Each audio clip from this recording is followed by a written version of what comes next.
കൊഴിഞ്ഞാമ്പാറ പോലീസിന്റെയും പാലക്കാട് ജില്ലാ ലഹരിവിരുദ്ധ സ്ക്വാഡിന്റെയും നേതൃത്വത്തിലുള്ള സംഘം കൊഴിഞ്ഞാമ്പാറ പോലീസ് സ്റ്റേഷൻ പരിധിയിൽ നീലാങ്കച്ചി എന്ന സ്ഥലത്തുവച്ച് വാഹന പരിശോധനയ്ക്കിടെ സംശയാസ്പദമായി കാണപ്പെട്ട KL7 CQ 6378 number Eicher mini lorry തടഞ്ഞു നിർത്തി പരിശോധിച്ചതിൽ നിന്നും പ്രത്യേക അറയ്ക്കകത്ത് സൂക്ഷിച്ചിരുന്ന 35 ലിറ്റർ കൊള്ളാവുന്ന 33 കനാസുകളിലായുള്ള അനധികൃതമായി കടത്തിക്കൊണ്ടുപോവുകയായിരുന്ന 1155 ലിറ്റർ സ്പിരിറ്റ് പിടികൂടി.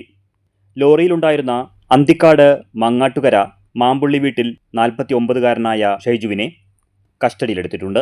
പാലക്കാട് ജില്ലാ പോലീസ് മേധാവി അജിത് കുമാർ IPSന്റെ നിർദ്ദേശപ്രകാരം Palakkad narcotic cell DYSP Abdul Muneer, Chittur DYSP Krishnadas എന്നിവരുടെ നേതൃത്വത്തിൽ Kozhinjampara police inspector Arunkumar, sub inspector Krishnadas, SI Vijayachandran, SI Sivakumar, ASI Krishnadas, ASI Hakeem തുടങ്ങിയവരടങ്ങിയ പോലീസ് സംഘവും പാലക്കാട് ജില്ലാ ലഹരിവിരുദ്ധ സ്ക്വാഡും ചേർന്നാണ് പരിശോധന നടത്തി സ്പിരിറ്റും പ്രതിയെയും പിടികൂടിയത്.